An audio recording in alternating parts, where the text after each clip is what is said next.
To the Monday, February 3rd meeting of the Lincoln City Council. Yay. I'd like everyone, if they could please rise for the Pledge of Allegiance, followed by a moment of silent meditation.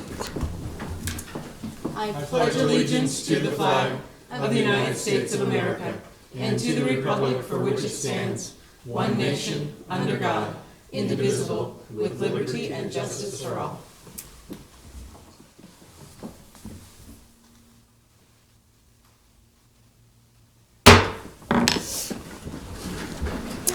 Welcome again. In accordance with LB 898, a copy of the Open Meetings Act is posted at the back of the chamber. The order of the business of the City Council is as follows.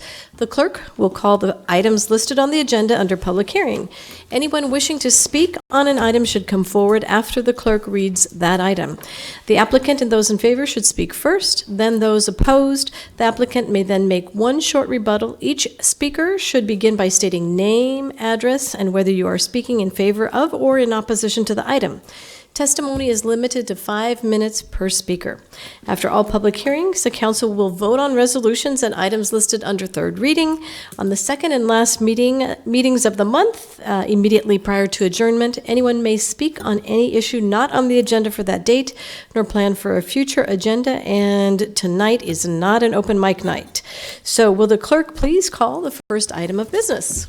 Yes, we ask those of the general public coming forward to testify to please clearly state your name, spell your name, give your address, and sign in on the sign-in sheet lying on the podium. Testifiers may use either microphone, and there is a sign-in sheet by each microphone. We ask those individuals from city staff who are testifying to please state your name, title, and the department you work for. Just a reminder, due to the President's Day holiday, the City Council will not meet on Monday, February 17th. Our first item of business is our public hearing consent agenda, items 1 and 2. Is there anyone in the audience that would like to speak on this item? Is Jolene Mclaury here? Okay. And then Amira and Rose. Yes. If you want to all come forward.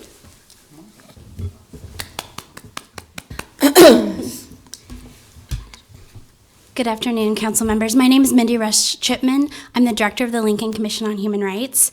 As you all know, the Lincoln Commission on Human Rights is a neutral city agency, and we try to prevent and respond to illegal discrimination that's happening within our community. We have 9 commissioners that serve on our panel that make decisions regarding determinations on whether or not illegal discrimination has happened. We have 3 new commissioners before you today. Not only do they make these very difficult decisions, but they're also responsible for outreach, making sure our community members know what their rights are and how to respond when their rights are violated. I'd like to introduce Jolene Mclaury. Jolene, she has a lot of experience working with Lincoln nonprofits and serving all different types of community members in Lincoln, immigrants, refugees, low-income community members. She helped found the Yazidi Community Cultural Center and was most recently at the Asian Community and Cultural Center, and she's recently started her own consulting agency, and I'll let Jolene introduce herself briefly. Hi, I'm Jolene McCulley. I'm not really sure where to start, so I guess I'll just tell a little about myself, but I started working in the nonprofit sector in Lincoln around 2011, and I fell in love with the greater good.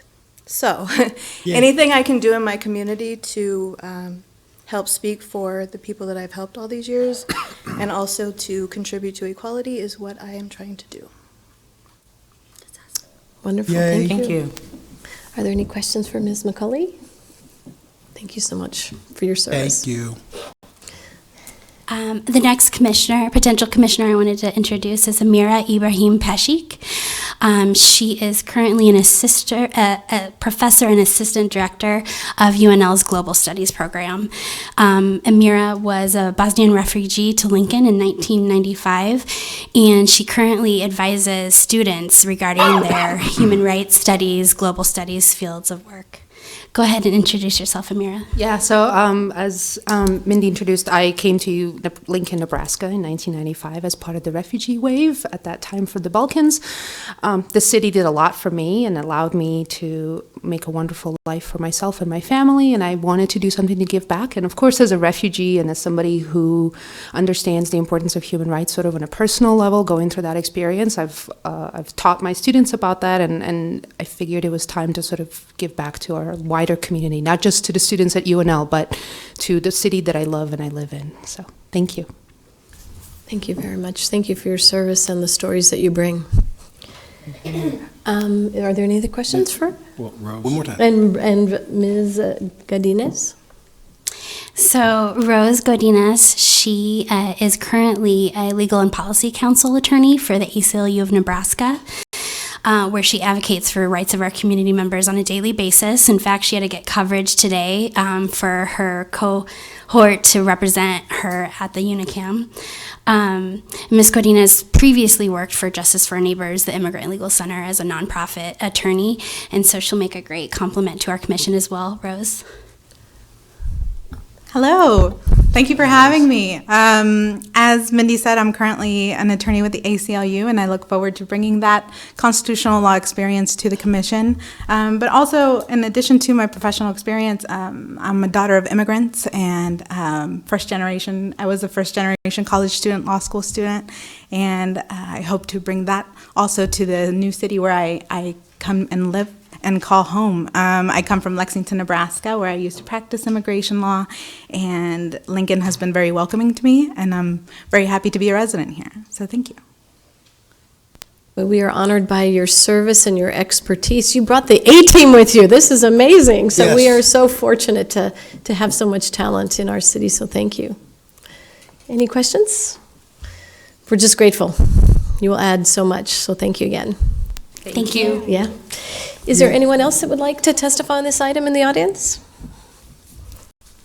Okay, Teresa? If not, we can vote on these items. Items 1A and B were introduced by Ward. So moved. Second. Introduced by Ward, seconded by Shob. Any discussion? Please call the roll. Washington, Yes. Bowers. He's Sure. absent. Yeah. He's not here yet. Christensen, Yes. McGinnis, Not here. Yes. Raybold, Yes. Schob, Yes. Ward. Yes. Motion carried, 6-0. Next then are public hearing liquor resolutions. Those giving testimony are asked to come forward and raise their right hand for the clerk to administer the oath. After the oath, witnesses shall state their names and addresses. Item 3A is the manager application of Mary Beth Smith for the Kindler Hotel at 216 North 11th Street. Would you raise your right hand? Do you solemnly swear or affirm the testimony you're about to give is the truth as you verily believe it to be? Yes. Thank you. Just state your name and address. Mary Beth Smith, 5726 Brendan Lane, Lincoln, 68516. Thank you for coming down and tell us a little bit about your application and how the Kindler Hotel is doing. The Kindler is doing pretty well. We just are made 6 months with the hotel, and I'm a new general manager there, so hence the change for a new manager for the liquor license. We're just excited to be in the community and just helping with the impact of downtown. Terrific. Are there any questions for Ms. Smith? I just have a comment. I happened to go to a movie on Saturday night at the Grand, and we walked by to get to our parking, and there was a lot of happening things in the Kindler. So it looks like a very, very inviting space. Thank you so much. Is there anyone else that would like to testify on this item? Okay, we can move on. Or Thank you. Madam Chair, I move approval of item 3A. Second. introduced by Christensen, seconded by Ward. Any discussion? Please call the roll. Washington, Yes. Christensen, Yes. McGinnis, Yes. Raybold, Yes. Schob, Yes. Ward. Yes. Motion carried, 6-0. Next then are public hearing resolutions. Item 4A, a resolution approving multi-year funding for the construction of West A Street and Southwest 23rd to Southwest 5th Street pursuant to City Project 702955. Welcome. Good Mr. afternoon, Cassidy. Chairman Raybold and council members. Thank you very much for having this item on the agenda. I'm Tom Cassidy, the Interim Director of Lincoln Transportation and Utilities, and I was elected to come and answer any questions that you might have. This item is on your agenda because it's a multi-year construction contract, and those require council action, not just the mayor. It's a project that's been in the capital improvement plan for several years now, major reconstruction of an important roadway in southwest Lincoln, and I'd be happy to answer any questions. Are there any questions for Mr. Cassidy? All I can say is the West Day Neighborhood Association is so thrilled. They have been very vocal about their concerns, and they are just ecstatic that they're going out for construction contracts. They knew to be patient, and now they're pretty excited. Well, I hope they'll be patient through construction. It's being done, as you know, in 2 phases, so it'll be a lot of inconvenience for people in the short term, but in the long term, it's just a great project. I think they're willing to go through that inconvenience because they know something very good is going to be happening in their neck of the woods. So thank you very much. Thank you. Okay, we can go on to the next item. All right, next is item 4B, accepting and approving the report of new and pending claims against the city for January 1st through the 15th, 2020. Is there anyone in the audience that would like to testify on any of the claims? Seeing none, I think we can go on. All right, we can vote on these items. Item 4A was introduced by Ward. So moved. Ooh, that was Whoop, quick. okay. Well, that was fast. Introduced by Ward, seconded by McGinnis. Trying to get this? I know. I don't think you get to second it. It's already been seconded. No, I just want to say this is a good thing. It's a good thing. Great. Any further discussion? Please call the roll. Washington, Yes. Christensen. Yes. McGinnis. Yes. Raybold. Yes. Schob. Yes. Ward. Yes. Motion carried 6-0. And 4B was introduced by Ward. So moved. Second. Introduced by Ward, seconded by McGinnis. Any discussion? Please call the roll. Washington, Yes. Christensen. Yes. Raybold. Yes. Schob. Yes. Ward. Yes. Motion carried 6-0. Next then are our public hearing ordinances second reading. I'll call items 5A and B. Amending the Lincoln Municipal Code, Chapter 8.20 to codify existing farmers market regulations and regulate cottage food operations. And item 5B is adopting fees for the cottage food operations permit under Chapter 8.20 of the Lincoln Municipal Code. Good afternoon, members of the council, Chairman Raybold. My name is Scott Holmes. I manage the Environmental Health Division with the Lincoln-Lancaster County Health Department. I'll be presenting today on behalf of the Health Department. Pat Lopez, I think, is going to join me as well. In 2019, LB 304 was passed by the legislature, and LB 304 allowed for the sale of home-baked goods and jams and jellies to the public directly, and that was a change in the state law. Prior to that, cottage food operations were not allowed. However, farmers markets were allowed to sell products to the public at that time. Lincoln's food code, the way it is currently written, does not allow cottage food operations to function in Lincoln. And so we began a process last September of working with our local food advisory committee, which includes both members of the public and industry, including those who are very actively involved in assisting state legislature in drafting some of the some of the legislation, to meet with them and try to move forward on allowing cottage foods to be sold in Lincoln. We believe it could be done in a safe way, and we believed it could be done in a way that was not overly burdensome for those that are trying to produce that food. We began that process. We met 2 times with our food advisory committee, and we asked them for their guidance, and we moved that forward then to our Board of Health with a draft set of regulations and asked them if we could then take those public. The Board of Health approved that. We had 2 public meetings. We sent notices out to hundreds of food purveyors, whether they be farmers market managers, farmers market vendors, as well as the licensed food establishment industry in Lincoln. We held 2 public meetings. We had comments back at those public meetings. We also received comments later through writing several times.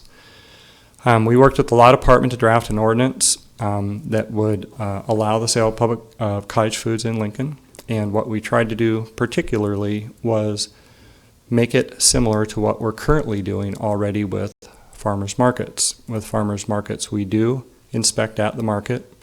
With farmers markets, we do require training of food handlers. Anyone that's preparing that food has to go through training. With farmers markets, there are some fees charged by us to the farmers market manager as a whole. So those vendors are actually permitted under the authority of the farmers market itself. The farmers market manager is required to have higher levels of food handler training.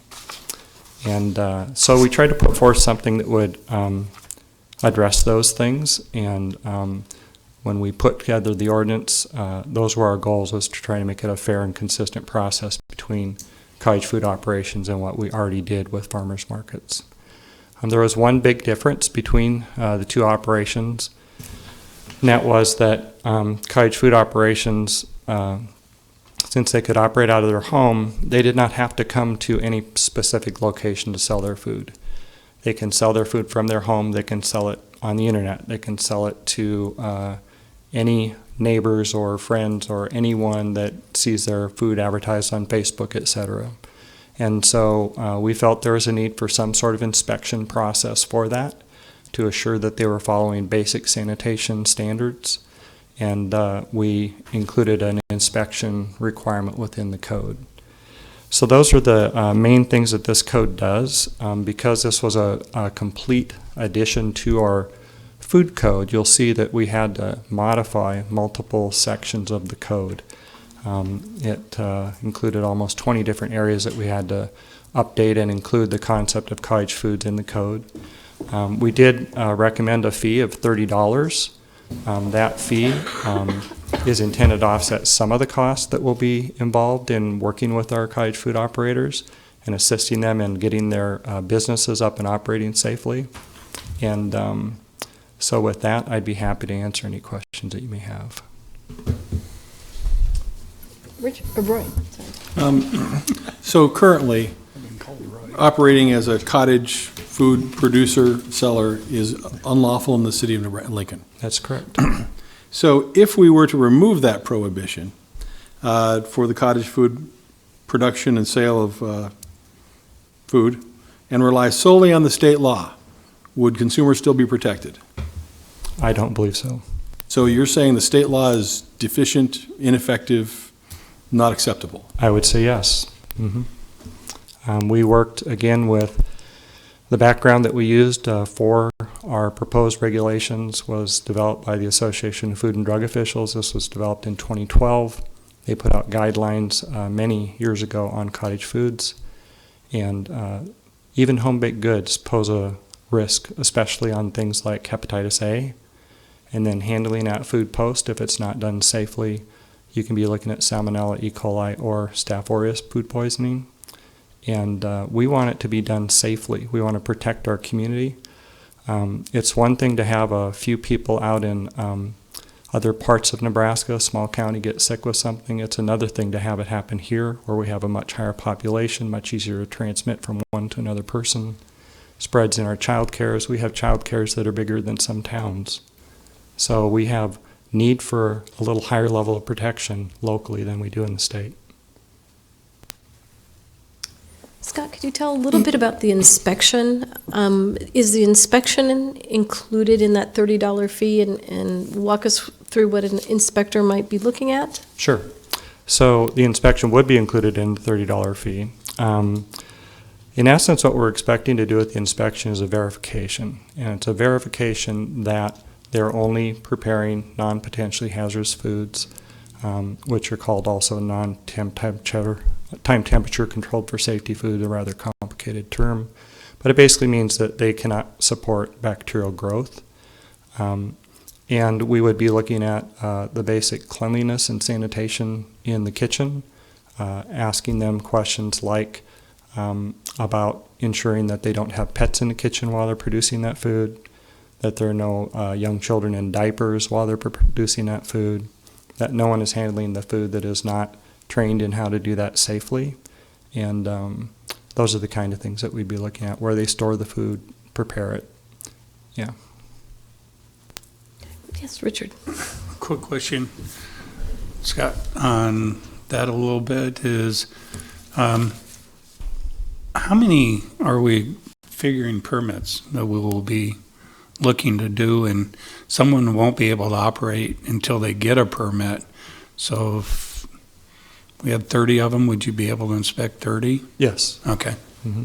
I didn't know how many permits you're expecting. I think that there have been about a dozen people who have registered through the state as wanting to do cottage foods that have a Lincoln address. So do they have to register and get a permit through the state? There's no permit at the state level. It's a registration. So it's just a record listing. Is it a fee? No fee. Yeah. Okay. No inspections as well. And I got another quick question. If a person wants to sell cottage food at a farmer's market, they won't need a permit, or a farmer can do it if he's showing up at the farmer's market? Will he need a cottage if he's already going to the So if they're selling baked goods, and if they're coming to the, you mean like a local person coming to the farmer's market here? Or anybody from out of county coming? Okay, so that's a great question. If you come from out of county, we have no authority to inspect you in another county. We have authority to inspect you at the farmer's market, look at the food, make sure it's properly labeled, ask them questions about how they prepared it, ask them questions about allergens and things like that. But yeah, the protections are not as good as they would be if it was a locally prepared food. But Scott, if that person wants to sell their products at the farmer's market, don't they have to pay a fee and work with the farmer's market management team? Mm-hmm. So the farmer's markets, how it operates is we have a standard base fee and then charge an additional $30 per vendor. Again, that's intended to cover some of the cost of doing inspections. So if you have 10 vendors, that would be $30 each. That'd be $300 for that fee, plus the base fee of $100 right now. So, and that covers costs of doing inspections. I'd like to ask a follow-up question about inspections. Mr. Holmes, how often would a cottage food vendor have to have their kitchen inspected or their preparation space inspected? Probably annually. Okay. Mm-hmm. And would they pay the $30 annually as well? Yes. Mm-hmm. Okay. Right. To follow up on that inspection of a home-based kitchen, it's pretty easy to go and inspect a commercial restaurant because you know their hours of operation. Okay, sure. How about when somebody is doing this in the home? How do you know when they're available to be inspected? Or do you have to make intend to call appointment? them. You make appointments? Yeah, we'll call them. Yeah. There's nothing in the code that requires us to do an unannounced inspection, nor would we want to. We want to help them know that what we're there to do is assist them and make sure that they know what they're doing safely. And having had experience in the past where we did child care home inspections, I'll be frank, there are some places where there were some pretty scary conditions. And so just because you think they want to do a good thing, like taking care of children or selling food, does not necessarily mean that that place is a safe place to prepare that food. So we have experience with that and have seen things that would cause us concern, and yeah. Benny. Thank you, Madam Chair. Mr. Holmes, thank you very much for coming forward. I'm going to go back to the annual inspection and annual fee for the cottage manufacturer. We were making some comparisons to a farmer's market. How often do you expect to inspect a farmer's market, and that fee that you spoke about, how often is it charged? Farmers markets are probably inspected 2 to 3 times a year at least. They operate every week. They have different vendors depending on which week it is, and so we're often down there multiple times to make sure we get in contact with all vendors. They also often have temporary food establishments. If you've been down to any of the farmers market, you're going to find some great food also being sold by a temporary food establishment. And so we inspect those facilities at the same time. And the fee is annual for them, seasonal, or the $30 fee? It's an annual. Mm-hmm. So once per calendar year? Yeah. Mm-hmm. Yep. Thank you. Thank you. Yep. Any other questions? And there's one more over here. Yeah. Oh, Richard? Yeah. I guess the issue is if someone is trying to sell or ship outside the city of Lincoln, do they still need to have the permit? Well, if they're selling food locally, they would need to have the permit. Okay. And they can ship wherever they want. They can deliver the food. State statute allows delivery. We had some conversations with the law department relative to the need for including delivery in the code. They believe that our code allows delivery and it does not need to be stated. And the state law does allow delivery, so we're fine there. So if someone is delivering from outside the 3-mile limit, do they need to have a permit to deliver into the city of Lincoln? They don't. Okay. But Scott, if that individual has a cottage food permit, they also have to be registered with the state of Nebraska, right? Yes. Okay. Yeah. Oh, James. I know that you mentioned this already, but can you talk a little bit more about foodborne illness and the risk that having dog hair and having bacteria and unclean insanitary kitchen environments to create food, what kind of risk that poses to the health of Lincoln? Sure. And I would say that the risk on the front end of unsanitary conditions is probably the lowest end of that risk. And why do I say that? Jane can attest to this as a person who sells manufactured foods. They get recalls all the time. And it's not because of something they did at the store. It's not because of unsanitary conditions. It's because that food product that they're trying to work with has a problem. And so flour is a great example. Recently we've had multiple cases of flour having E. coli in it. E. coli can be very severe illness. It can cause death, actually, in young kids especially. And so getting flour for baked goods, we'd all assume that's a very safe thing. But if that flour is contaminated originally and it comes in and you're working with it, that's where the real concern comes. And so those would be the issues that I'd be more concerned about. As far as a straight-out foodborne illness risk, hepatitis A, classic examples of very large outbreaks from hepatitis A from baked goods. Hepatitis A is a virus that can be easily transmitted to food. Another example would be salmonella or staph, which if you have someone that is ill and does not quit preparing food long enough, they can then manage to transmit that into the food even after it's cooked.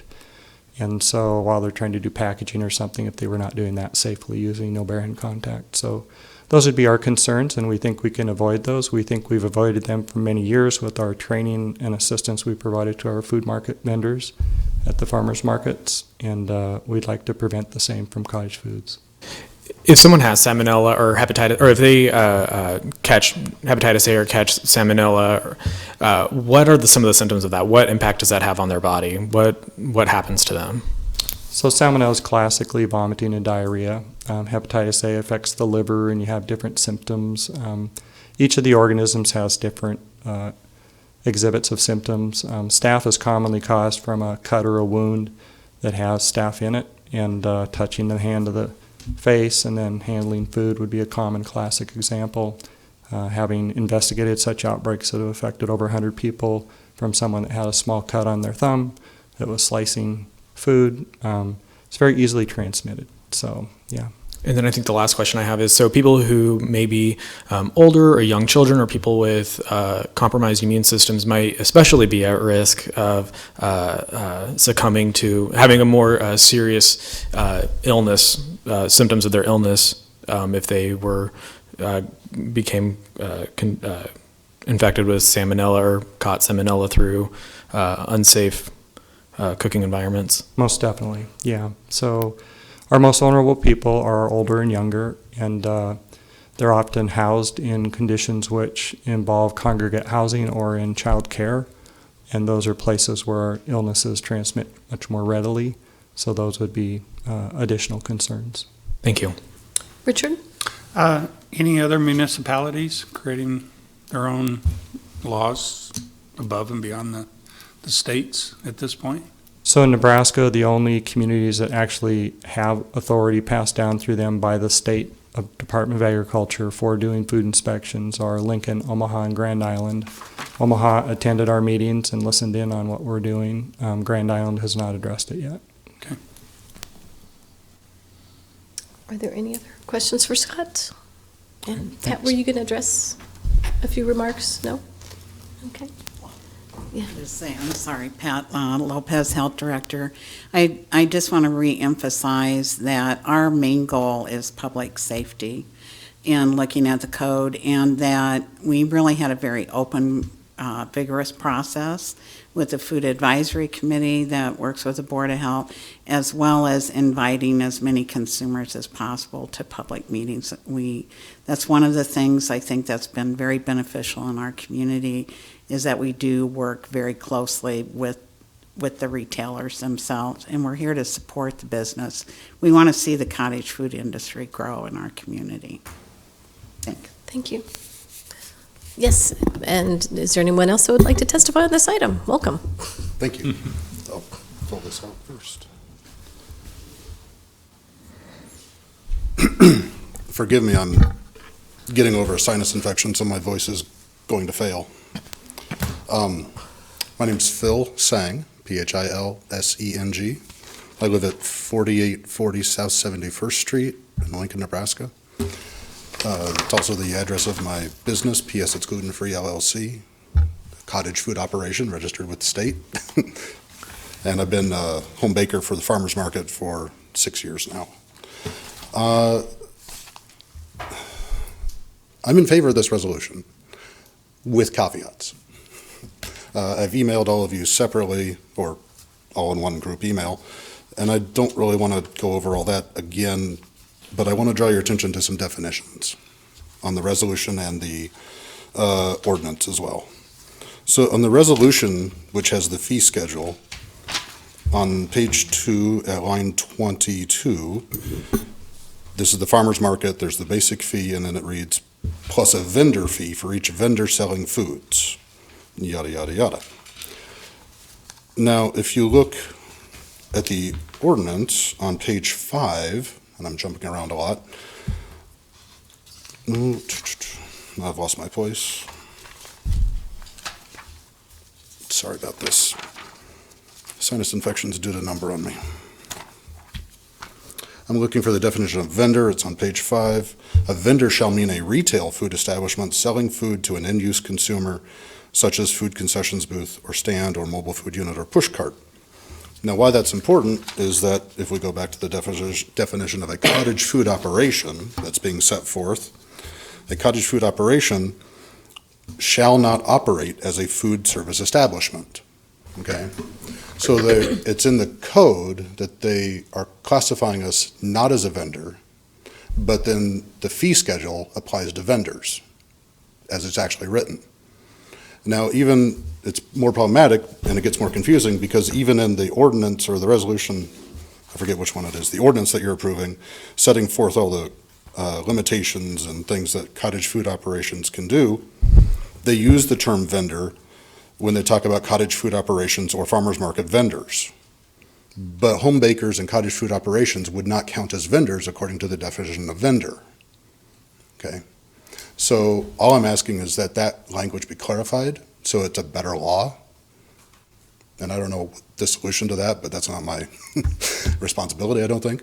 But it just is confusing to me, and it stuck out that, because I was going back and forth with Justin Daniel of the Health Department about the paying the extra fee to sell at a farmer's market as a cottage food operation when I've already paid the $30 fee to be a cottage food operation. And they would charge again, which I totally understand. They need to cover costs for inspections, but according to the language of the law that they're proposing, that would not be permissible, right? Because it's for vendors. So that's all I have, and if you have any questions, I'll try to get through them. Are there any questions for Mr. Sang? I just want to make a statement that you are Colleen Sang's son. And Colleen Sang served Northeast Lincoln for 16 years on the city council and was very active, and one of the reasons why 4 of the district seats got created. So, and served as mayor for 4 years. And Colleen Sang is a Northeast Lincoln treasure, and she's a great person. I just wanted to say you have an awesome mom. I cannot live it down. Thank you. I'm proud of that. Thank you for coming down. Is there anyone else that would like to testify on this item? Does anybody have questions of legal? Or staff. Or staff. Or staff. I think I would like to have Mr. Singh's question answered. Or addressed, at least. Or at least addressed, because that was one of the areas that I talked to you at director's meeting earlier about the fee structure, so that I could understand how many fees someone would have to pay. So the question is about vendors particularly and how, you want me to scoot over? Okay. Again, Scott Holmes from the Health Department. Question is about vendors and how they are stipulated in the code. So there is a bit of confusion. We actually have multiple kinds of vendors. State statute has 2 different kinds of vendors in their state Pure Food Act. We have farmers market vendors, we have vendors, and they're different things. And so I understand that there's confusion about that. We're not confused. We're not confused about who we're going to permit or how that's going to work. It's not of concern. We've worked with law about that. Perhaps there could be a better term.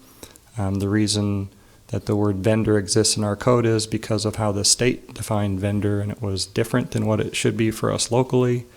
So vendor is a very common term that's used for someone that's selling something, and I can see why it's created some confusion. So yeah, sorry about that. Madam Chair, is that a change, or maybe this is a question for Scott or Pat, but if I may ask, is that something we can clarify or amend? Or? I would suggest that we go back and look at it separately from this particular passage of the code. I think we could possibly come up, here's the problem, is changing anything last minute, you're guaranteed to create other problems. Understand. And since we have worked with law for months and months on this, and we're very comfortable with where it stands, I think we can probably come up with clarifying language, but I'd like to do that separate from where we're at right now. Thank you. I would hope maybe we could do that after today, perhaps. Okay. Be happy to do that. That would be great. Thank you. Okay. Are there any other questions? Okay. Thank you very much. Yep. Is there anyone else that would like to testify on this item? Okay, we can move on. All right, we'll go on to item 5C, street name change 19002, renaming a portion of Nebraska Highway 2 between Calvert and South 120th Street as Nebraska Parkway. Good afternoon, David Carey, Director of the Planning Department. Here before you this afternoon to ask for your action on a street name change. I'm going to show you a map, put it on the overhead.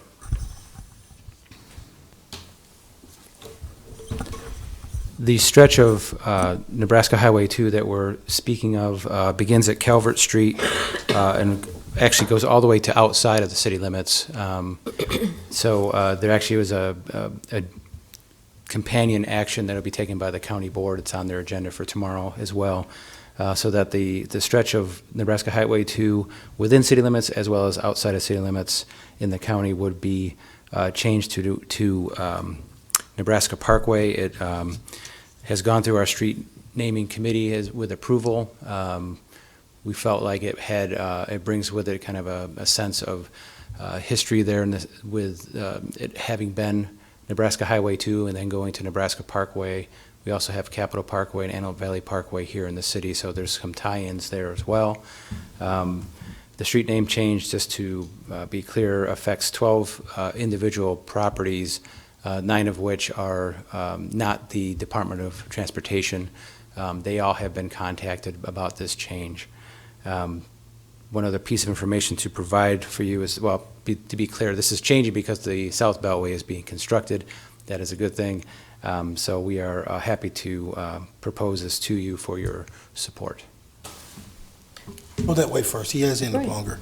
What does the United States Postal Service have to do? Do they have an input on this? Because it's going to change addresses for the people, those 9. Yes, it definitely would do that. So they are part of the sharing of information whenever there's a street name change, and the street name committee process make sure that is taking place, so that everybody's aware of that. So that process will take place once the change actually happens. My turn. Benny. All right. Thank you, Madam Chair. Thank you, Mr. Carey, for showing up. So from west to east, Highway 2 will now be known as Nebraska Parkway. And will the South Beltway then become Highway 2? Good question. So what happens is that does become Nebraska Highway 2 once it's open and functioning. So that is the formal change that happens, and thus the need to have a name for what would be otherwise called probably Old Nebraska Highway 2, which is not what the state wants us to do. So. And so this will go to the intersection of wherever the South Beltway crosses Highway? With that new interchange will happen, and then Nebraska Highway 2 will continue down to Nebraska City. Now, I've been burned before on these name changes where we changed something and it didn't. So tell me again, you've talked to all 12 properties, 9 of which are not the Department of Transportation. I think that's what you said, yeah. Yes. And everybody's aware and no Yes. one's come. Thank you very much. I appreciate that. That was not pleasant last time. Oh, Sandra, sorry. I have a question. I'm looking at this map, and I know the county's going to act for their portion, but I'm a little confused because when I'm driving Nebraska 2 west, and let's just say I start at 14th, I think that Nebraska 2 hooks up to US 77 or State Route 77. Does it? It does. What will happen is it will, with the new interchange south of Saltillo, when it interchanges with 77 down there, so that Nebraska Highway 2 will go up 77 to the interstate as well. Right. So what are we going to call that section of the road between Calvert and 77? Is that all right there, Van Doren? Van Doren. That's Van Doren right there. So yeah. It seems like we are missing a block. It seems like there, maybe not, but feels like my there's understanding is that block. that has been looked at and worked with the state, and this is the stretch that we do need to rename. Okay. Yep. All right. Richard? Jamaican Avenue? Correct. Are we voting on that today, too? No, that is a county board action item. That is a stretch, basically a new road that it will align with, connect with the South Beltway when it's constructed. It's outside the city limits, and therefore it's more or less being prepared to be called that when it's constructed. Okay. That's right. Why now instead of in conjunction with the opening of the new Highway 2? The answer to that question is that the Department of Transportation requested that we do it in advance so that it is a known naming step that's to be taken. It also is so that the state can be clear on which signs they are making for the South Beltway and the newly aligned Nebraska Highway 2. And it's more for clarity in their planning process. It was a request on their part, and we took them up on that. Okay, thank you. Are there any other questions for David? Okay, is there anyone else in the audience that would like to testify on this item? Thank you all very much. We can move on. All right, we'll call item 5D, approving a real estate sales agreement between the city and Spores Landscaping for the sale of city-owned property generally located at 12th and Oak Streets. Good afternoon. Dan Marvin with Urban Development. What you have before you is a follow-on to something we were here in September. On September 23rd, we brought a surplusing of this property, and then on September 30th, this body voted 7-0 to approve the surplusing, after which point we listed the property. We've received this offer. The offer is for $30,000, and we would recommend approval. Are there any questions for Mr. Marvin? Okay, thank you very much. Is there anyone else in the audience that would like to testify on this item? Okay, we can move on. All right, next is item 5E, street name change 20001, renaming a portion of Tuscan Drive between South 38th and South 39th Streets as Tucson Drive. Okay. David Carey, Director of the Planning Department, here before you for a typo. This was, as you can see on the map, this is basically a one-block connector street that does not have any houses taking their address off of this. So it is a more of a formality here, but there was a typo when it was entered into the system. So we are correcting that, And in fact, this actually will not cost any more money because the signs out there are due to be replaced anyway, so we would just replace it with the correct spelling. So with that, I can answer any questions. Right. So how do we know they didn't misspell it originally, way back when? Yeah, you probably could go in circles on this one. Yeah. So, but Just checking. So is there another Tuscan Drive somewhere in the city of Lincoln? no. Okay. Is there another Tucson? Italy. No, we did check the fact that we're not creating another problem, so yeah. Okay. All right. Wow, Are there any that other was heady. questions for Mr. Carey? Oh, Betty, yes? Who's going to do the spell checking this time? Can you get a a proofreader that proofreads the proofreading? Well, I'll double check on that. Thank you very much. And report back. Okay, any other Spell questions? check gets it right either way, no matter which, they're both correct. Terrific. Thank you. Well, thank you very much. Is there anyone else that would like to testify on this typo? Seeing none? All right, that concludes our public hearing. We can move into the voting session.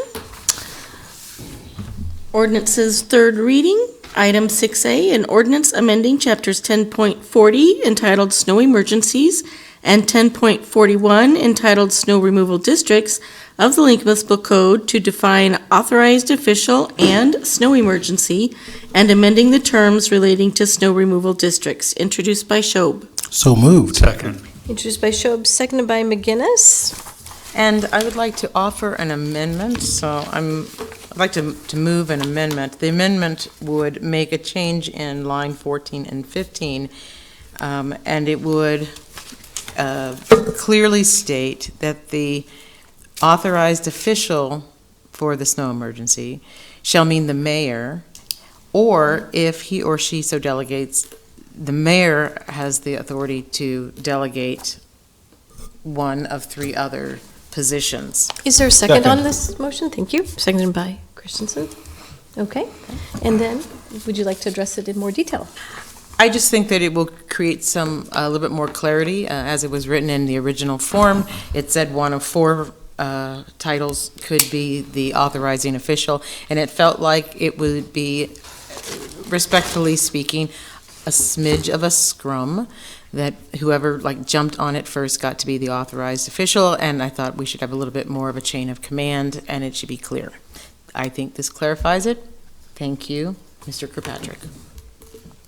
Okay. Is there anyone else that would like to comment on this amendment? Yes. I'd like to thank Councilwoman Washington for doing this. This was, I think, a Better amendment. good compromise, a better result than was originally proposed. Well, I do like to cross Ts. Okay. Let her proofread the sign. And to proofread it, yeah. Okay. Is there any other discussion on this substitute amendment, or substitute amendment to the ordinance? Okay, we shall vote. Washington? Yes. Bowers? Yes. Christensen? Yes. McGinnis? Yes. Raybold? Yes. Shob? Yes. Ward? Yes. Motion carried 7-0. And now on the main motion? Washington? Yes. Bowers? Yes. Christensen? Yes. McGinnis? Yes. Raybold? Yes. Shob? Yes. Ward? Yes. Motion carried 7-0. Our resolutions on first reading are items 7A and B. One ordinance on first reading is item 8A. We did have a request of the applicant to place this on pending date certain until February 24th for public hearing. So moved. Second. Introduced by Washington, seconded by Christensen. Any discussion on Madam the- Chair? Yes. A little bit of clarification for me. So it's on our agenda now. This serves as its first reading. We're delaying the public hearing until the 24th. Am I understanding that correctly? Right, so when the 24th comes, it'll be under public hearing ordinance's second reading. Thank you very much. That's helpful. We're delaying the second reading. Till the 24th. Okay, terrific. If there's no further discussion, I think we can vote. Washington? Yes. Bowers? Yes. Christensen? Yes. McGinnis? Yes. Raybold? Yes. Shob? Yes. Ward? Yes. Motion carried 7-0. Our pending list are items 9A and B. I would entertain a motion for adjournment. Ooh, let Roy do that. Remember the golden rule, and I move adjournment. Is there a second? Second. Seconded by McGinnis. Please call the roll. Washington? Yes. Bowers? Yes. Christensen? Yes. McGinnis? Yes. Raybold? Yes. Schob? Yes. Ward? Yes. Motion carried, 7-0. We are adjourned. We We are are out adjourned. of here. Thank you all for your time and attention.